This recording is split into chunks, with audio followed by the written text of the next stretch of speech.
Tem o Pará se metendo lá pela direita, ele tocou no Gomes, Sanches, grande bola pro Pará, chegou na grande área, tocou Arthur Gomes!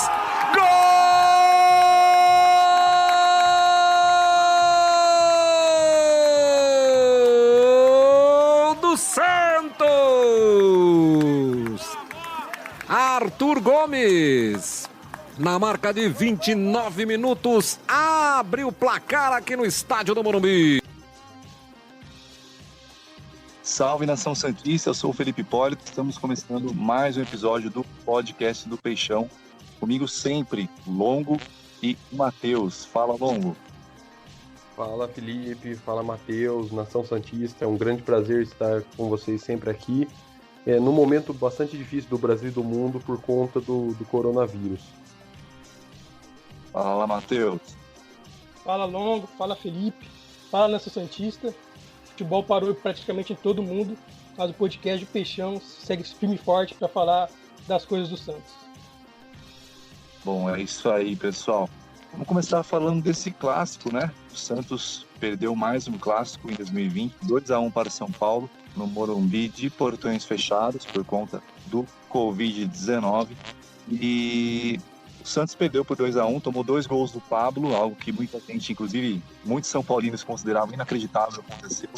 O Santos tomou 2 gols do Pablo e o Santos fez o gol com o Arthur Gomes também, algo que os próprios santistas ali meio que duvidavam que poderia acontecer.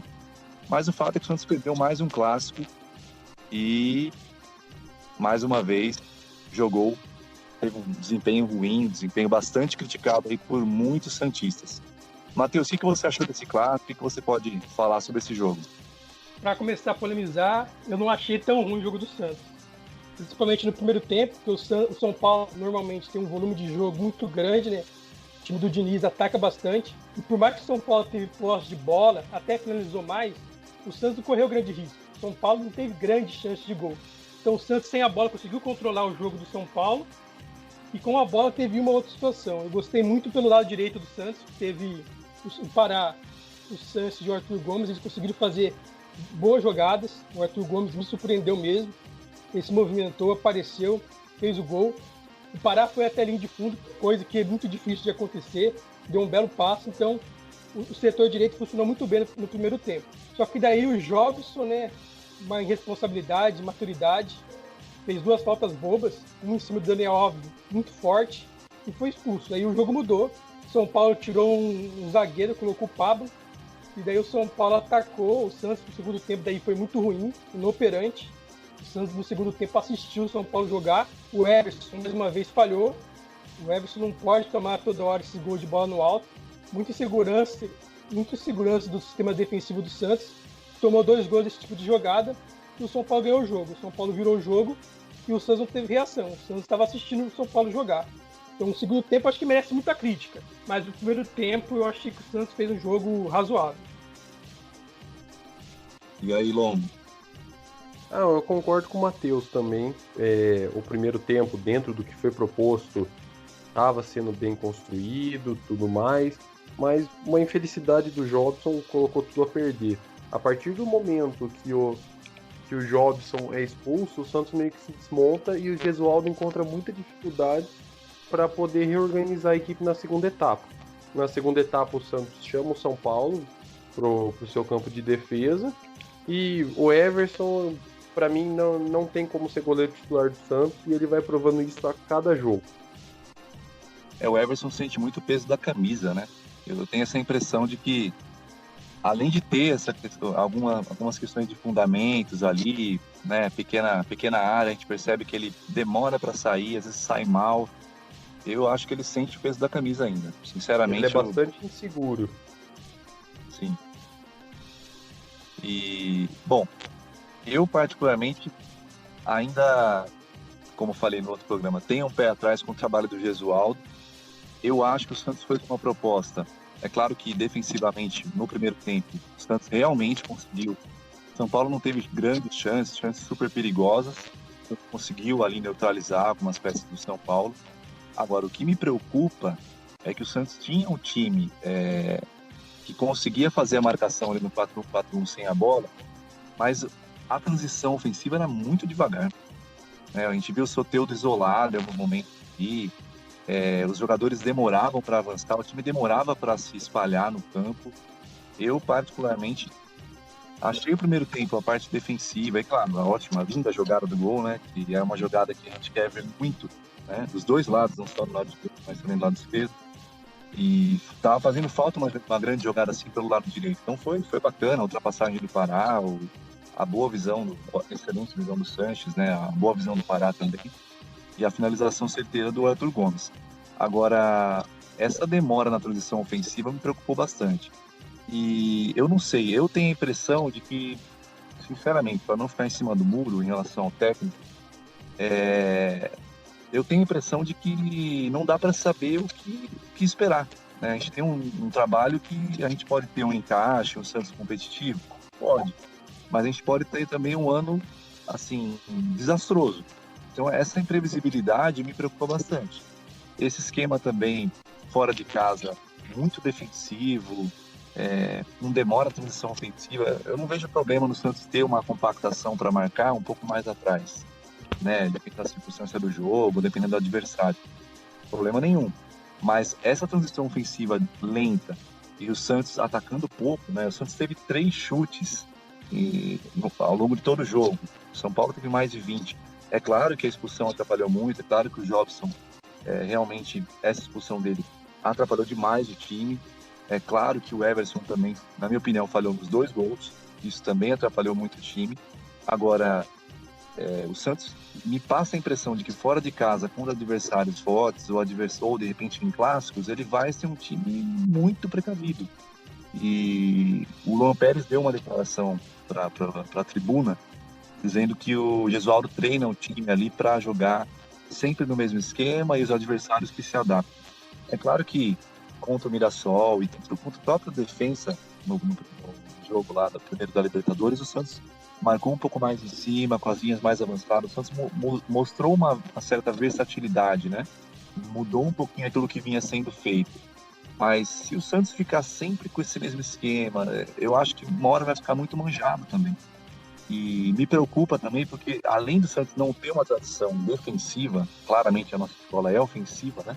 Não é à toa que nós somos o time com mais gols do mundo inteiro. Esses jogadores, eles não têm essas características para um time assim, mais reativo. Isso, não, na minha opinião, não casa com as características do elenco que o Gesualdo tem nas mãos.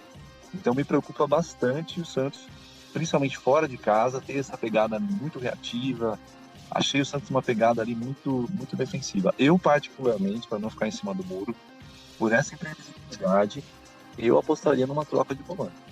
Sei que nem todo mundo aqui vai ter a mesma opinião que eu, e é normal, para debater o assunto, mas o Santos, na minha opinião, passa uma impressão de que, olha, não dá para saber o que esperar.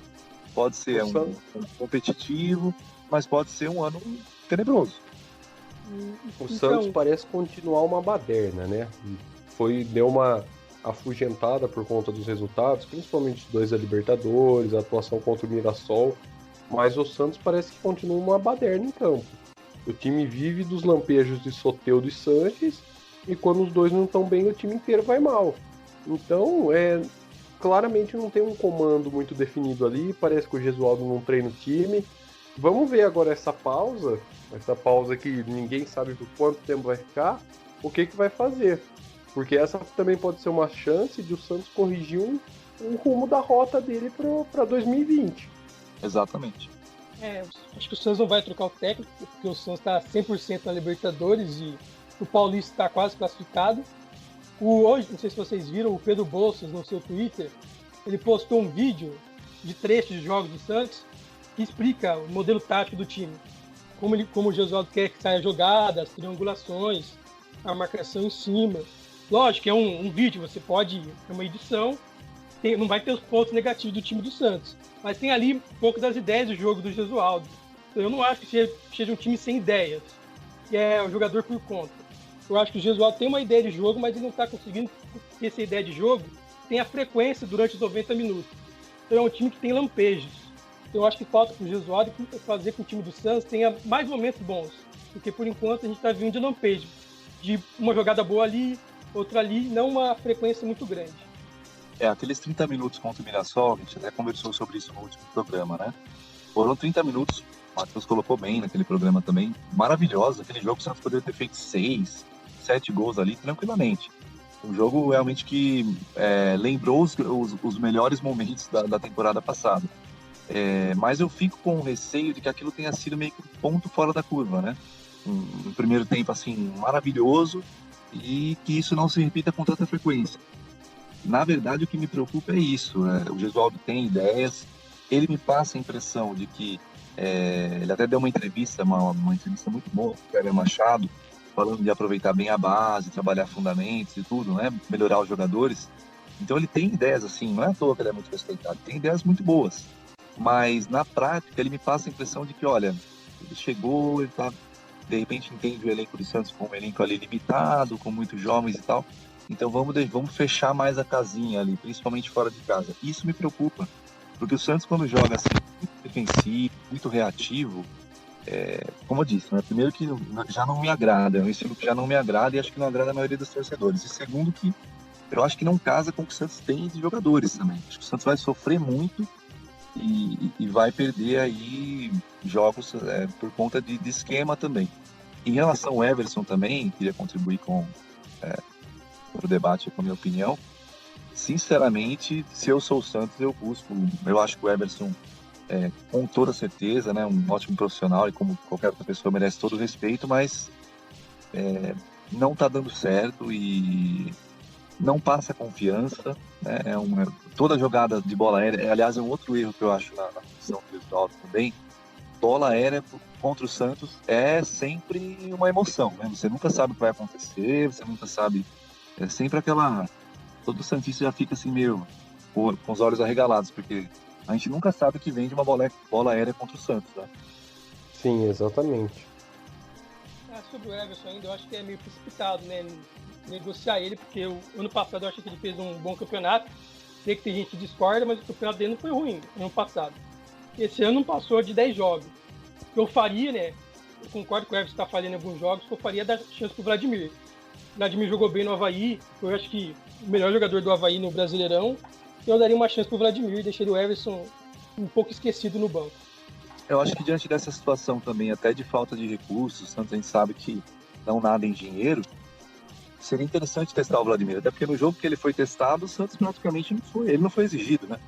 Então, seria interessante dar uma nova chance a ele também. Agora, havendo a possibilidade, de repente, uma oportunidade de mercado, uma troca, algo nesse sentido, eu acho que seria bom para todas as partes, sinceramente. Eu não vejo o Everson, claro que ele pode, e até quero mesmo que, se for o caso, que queime minha língua e comece a pegar tudo e seja titular incontestável, mas eu não vejo o Everson se emplacando e sendo titular absoluto do Santos e com segurança. Ele passa muita insegurança e me parece que ele sente ainda o peso.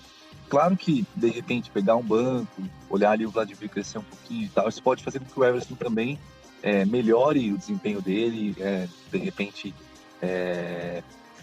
de alguma maneira, perceba, né, e comece a sentir um pouco menos esse peso e, de repente, desbanca aí novamente o Everson, desbanca o Vladimir novamente.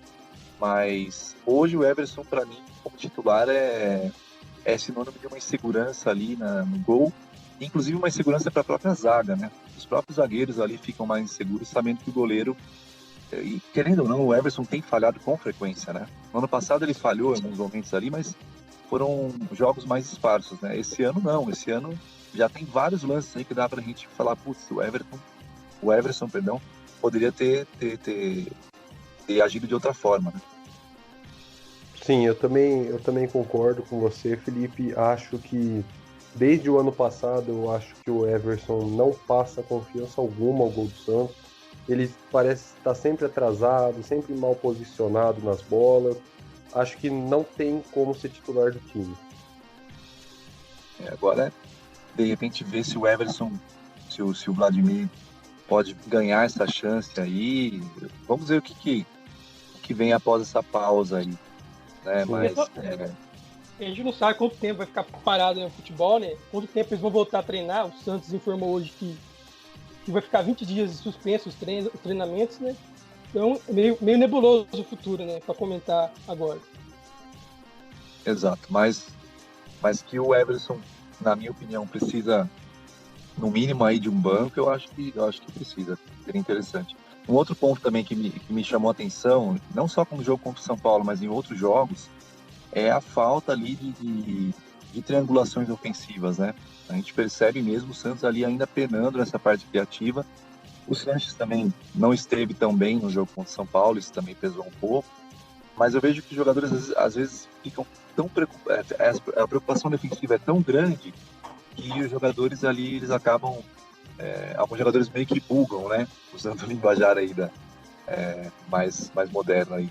Porque tem que marcar, tem que fazer a linha defensiva, claro, isso é importante, mas parece que na hora de praticar essa ideia de marcar bastante e atacar bastante, eles acabam mais marcando do que atacando, né?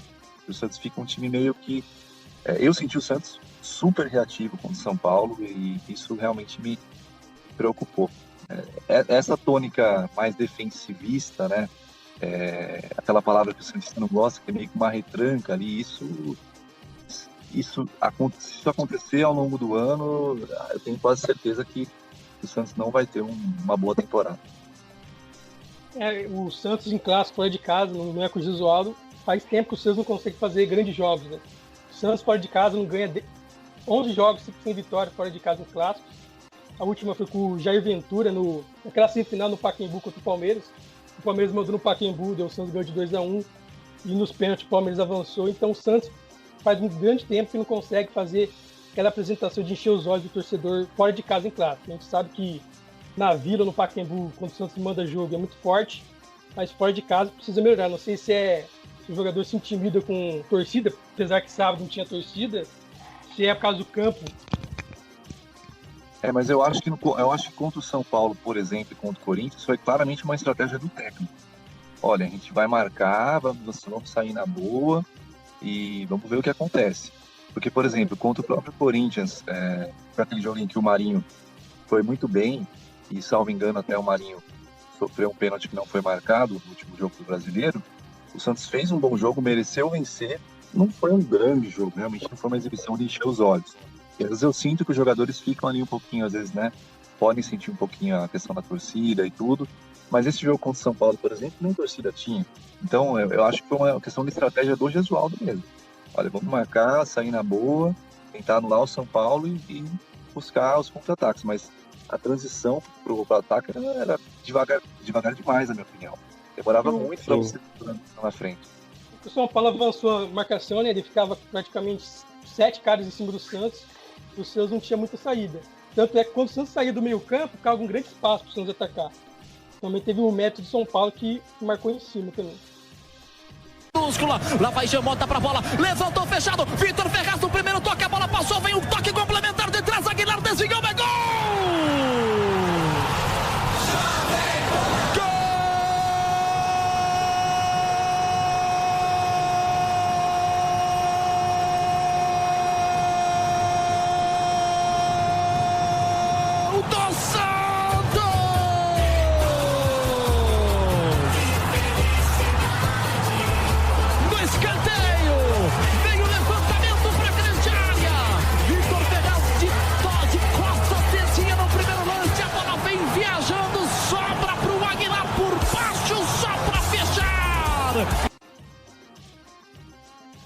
Bom, o Santos oficializou recentemente, né, a venda do Aguilar, ele já se despediu dos companheiros, inclusive, segundo o Lucas Musetti, e o Santos vai vender aí 50% dos direitos do Aguilar, o zagueiro, para o Atlético Paranaense. A negociação vem desde janeiro. O Santos comprou o jogador no ano passado do Nacional, Atlético Nacional da Colômbia, por 15 milhões, e o Santos negociou sem pressa aí, segundo o próprio Lucas Musetti, para tentar recuperar um pouco desse investimento, 50% por 10 milhões, e o Santos entende aí que depois de uma futura venda pode também ter, caso o Atlético consiga fazer uma boa venda, o Santos vai ter também mais um lucro, né, um dinheiro que virá para o clube. O Santos sem Aguilar agora, tem o Veríssimo, o Luan Pérez, Poroso, que muita gente pede chance, mas ainda não tem chance. Quero saber de vocês, como que o Santos vai se reorganizar? É preciso buscar alguém para o lugar do Aguilar? Vocês concordam com essa venda? Gostam do jogador? Fala, Matheus. Eu acho o Aguilar um bom zagueiro e foi campeão da Libertadores pelo Atlético Nacional. Lá na Colômbia ele é adorado, era um jogador muito bom mesmo. No Santos ele teve, para mim, 3 meses espetaculares. Para mim o Paulistão dele foi melhor que o do Gustavo Henrique, mas o Gustavo Henrique foi eleito o melhor zagueiro da posição, que tem um nome maior, né?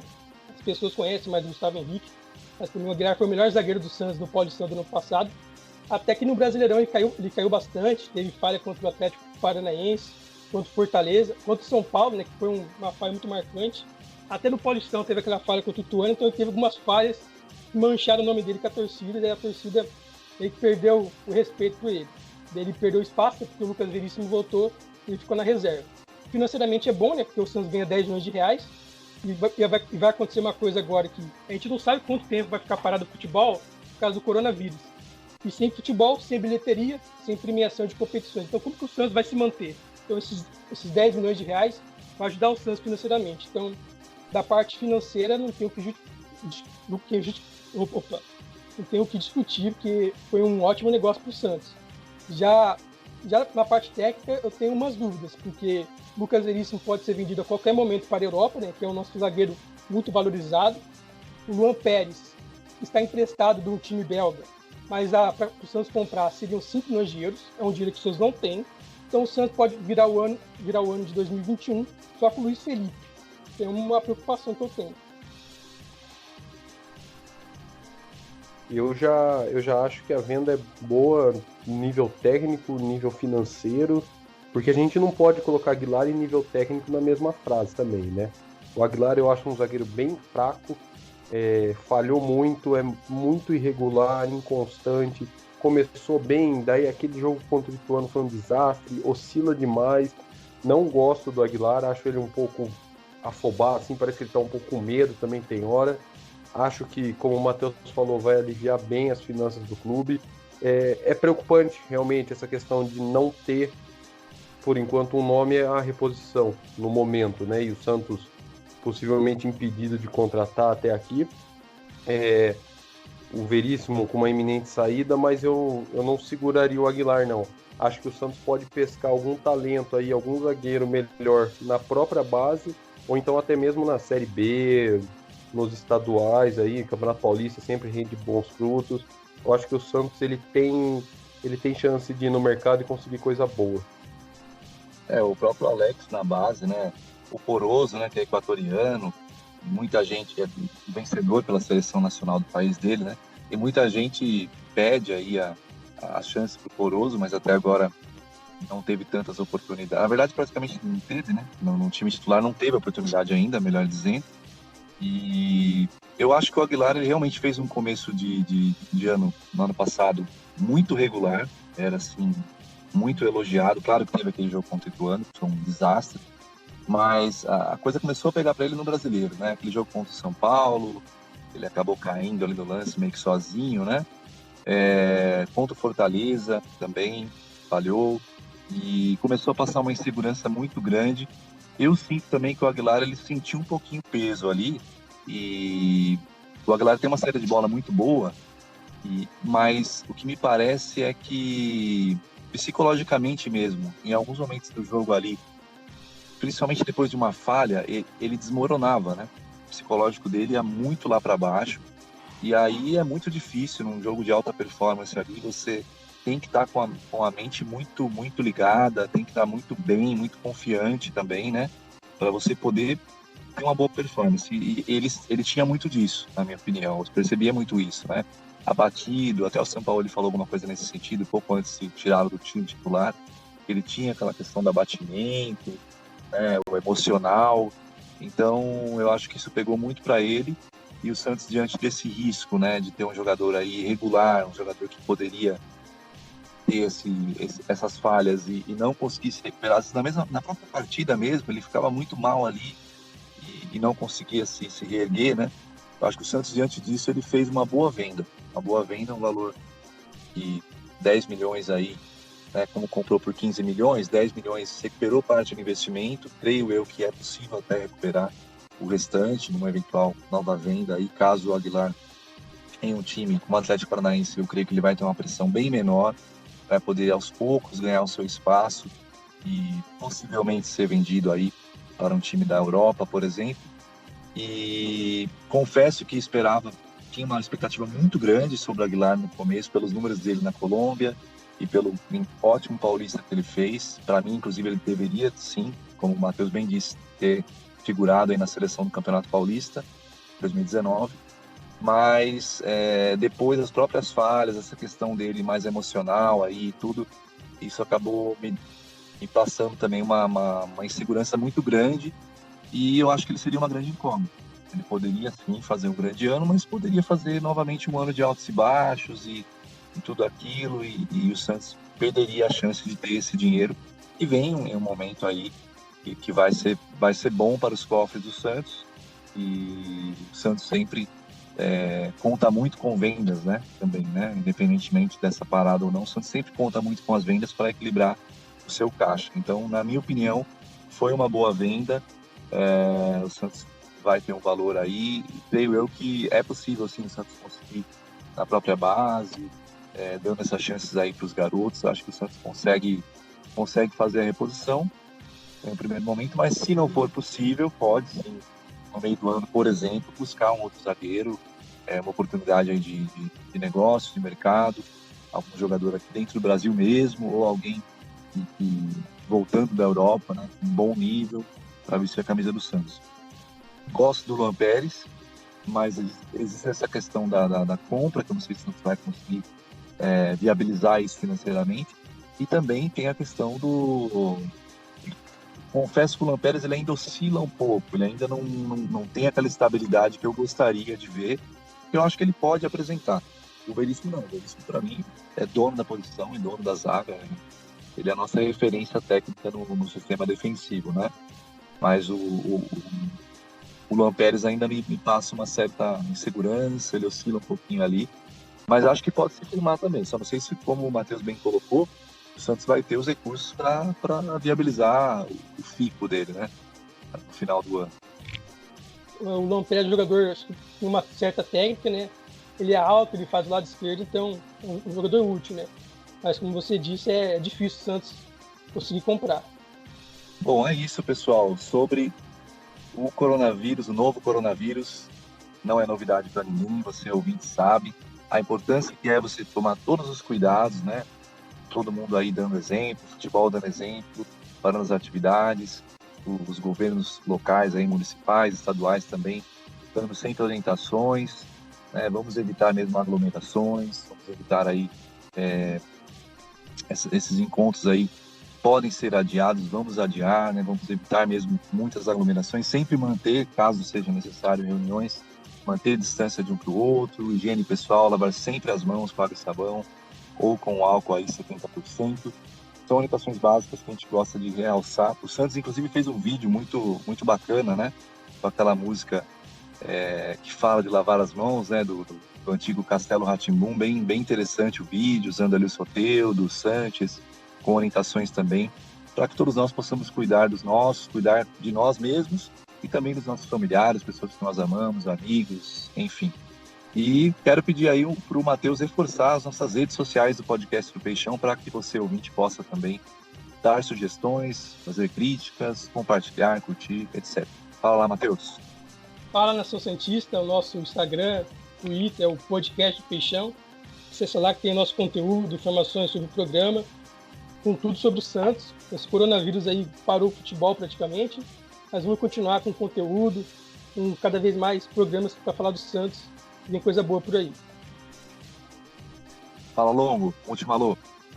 É isso, pessoal. Gostaria de agradecer o apoio de sempre e reforçar, né, para seguirem todas as medidas de higiene, tudo que a OMS está orientando, evitar aglomerações, lavar muito bem a mão, usar álcool.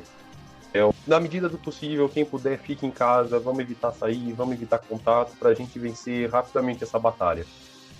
Exatamente. O Brasil tem aprendido aí também com outros países que acabaram se precavendo um pouco de forma tardia. O Brasil está tentando antecipar isso. Eu acho que os governos aí e as pessoas estão, eu vejo que há muita gente aí já comprometida também, para que a gente possa antecipar esses cuidados e evitar que o vírus se alastre aqui pelo país, né? E a gente possa ter condições, inclusive, de tratar os casos que os casos mais graves.